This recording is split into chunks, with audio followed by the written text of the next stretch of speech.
Welcome back to my Mental Health and Crime channel. My name is Huda London.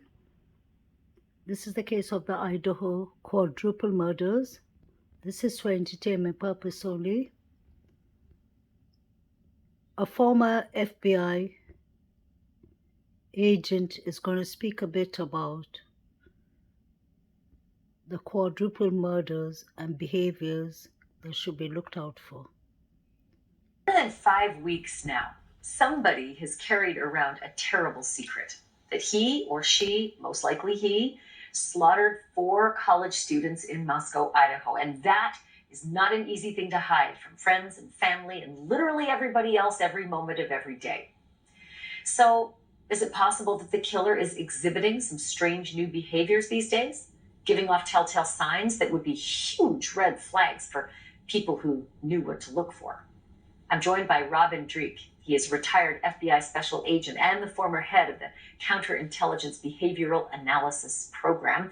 It's the program most often featured on the hit TV series Criminal Minds. So Robin, what should we be looking for if, somebody's behaving differently around us? What kind of signs should be exhibited if someone's committed these heinous acts? Hi, Ashley. It's as simple as really head of the Counterintelligence Behavioral Analysis Program.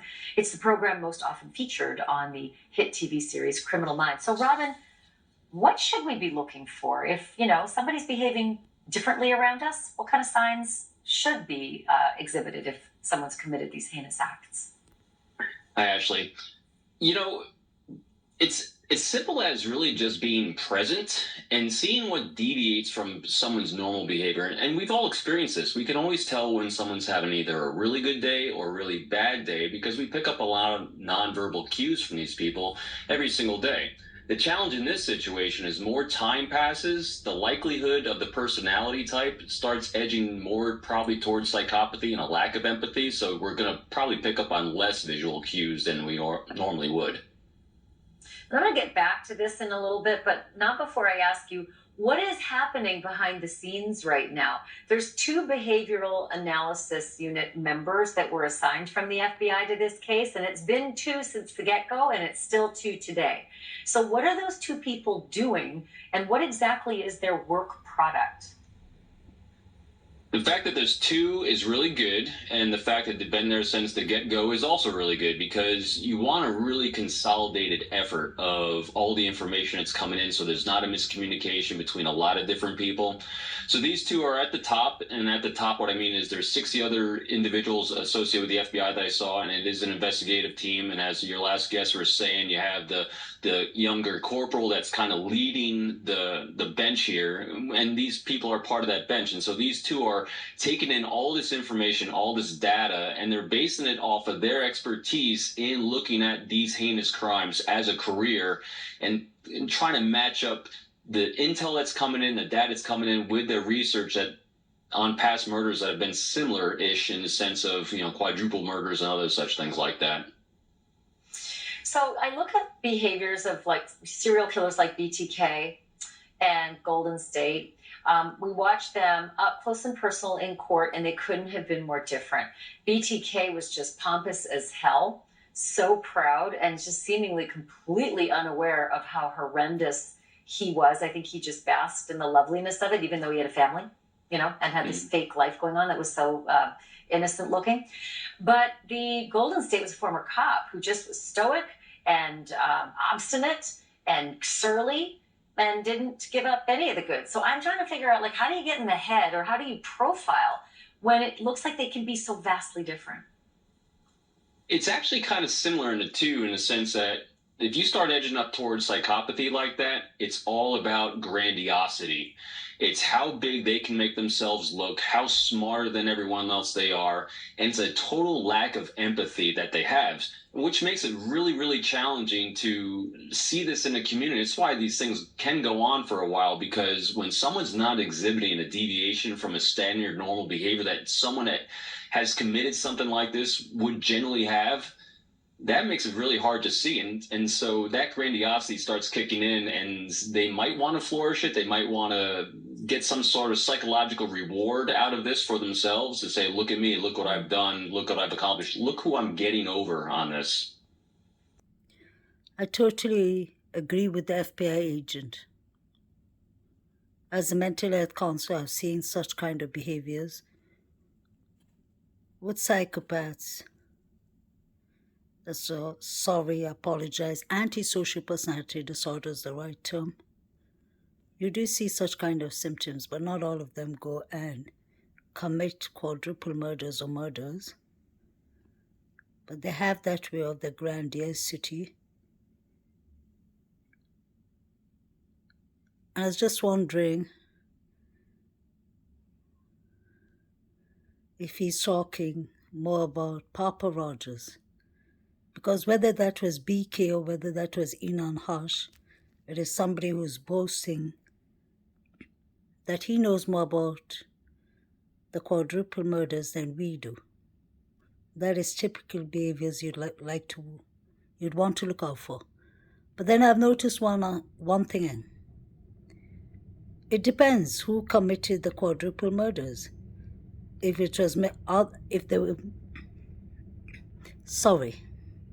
there were many people involved, that would make it a bit more difficult to see those kind of behavior patterns. Because they could have felt comfortable that everything was pinned on Brian Kohlberger, example. So you wouldn't see their characters. They would have been more relaxed.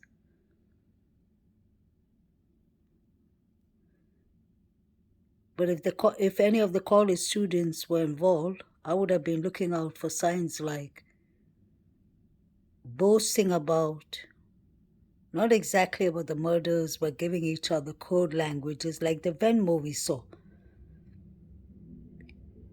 I've done, look what I've accomplished, look who I'm getting over on this.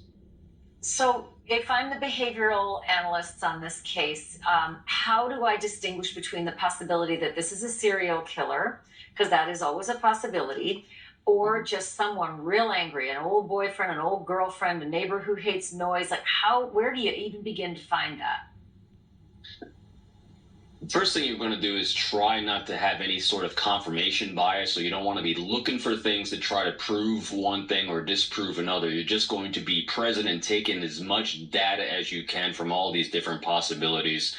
And you're just going to look for any deviations you can. You're going to look at all the interviews that are being conducted, and you're going to assess all these individuals, all the people that have come in and out of everyone's life in the past couple of years, past couple of months, past couple of weeks, see any kind of patterns and deviations from the patterns, and just see what's changed from before to now. I do agree. We have to always be careful of being biased in any case, because then we could head in the wrong direction. Like Chris McDonough said, you just have to let the crime scene lead you. You don't lead the crime scene. But the behavior, the former FBI is talking about, I think, is patterns like Inan Hush. Because he seems to be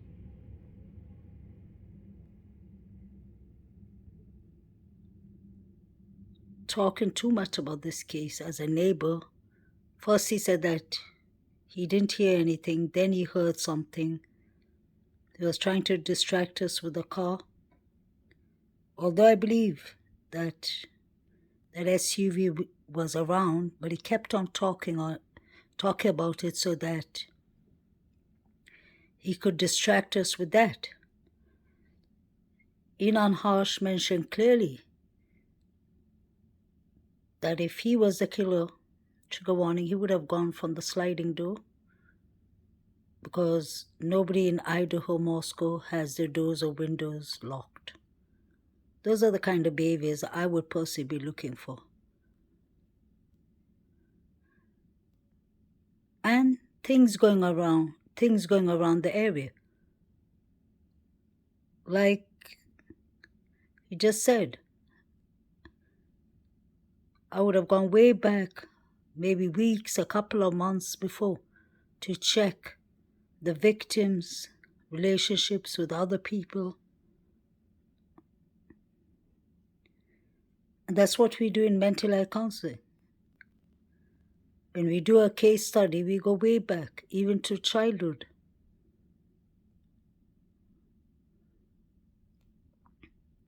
And that is where it comes in with the Sigma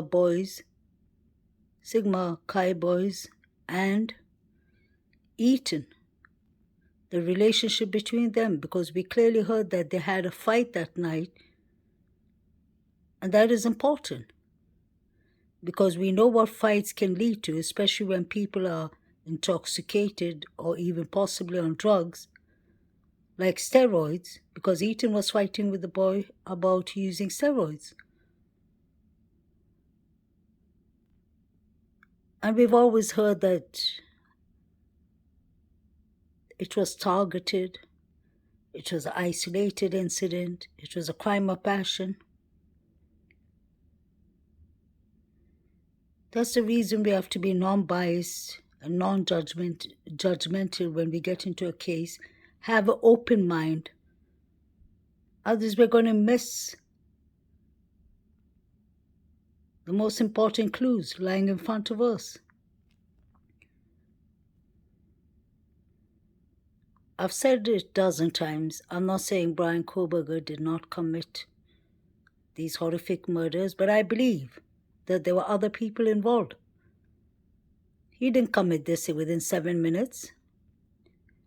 And I've always said from day one, what if Brian Koberger drove to that area in front of the King's Road house because he was going to continue his peeping for the 13th time? He's done that 12 times before. Let's follow his behavior pattern. Why hasn't he gone out of the car the first 12, 13 times to come and do this quadruple murders?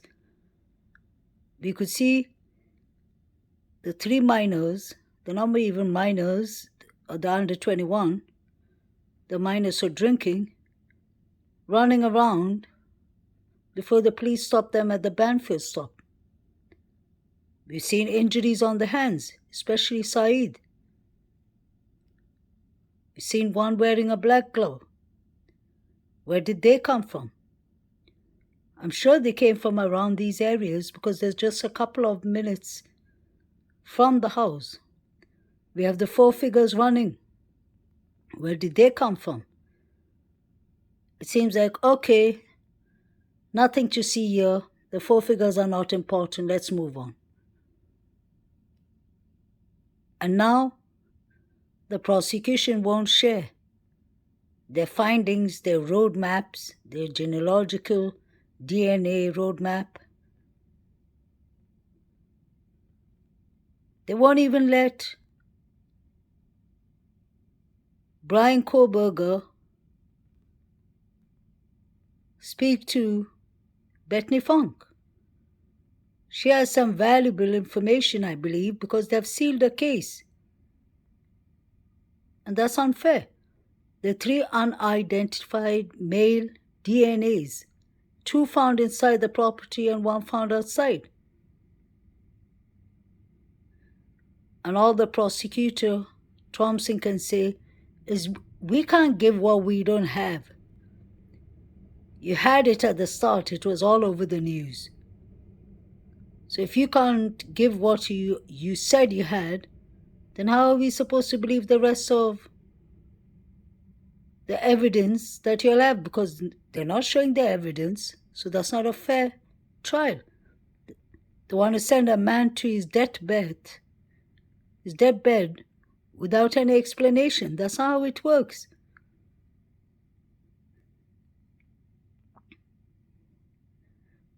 These victims deserve justice. They deserve the correct justice. May they rest in peace. Please like, share, and subscribe.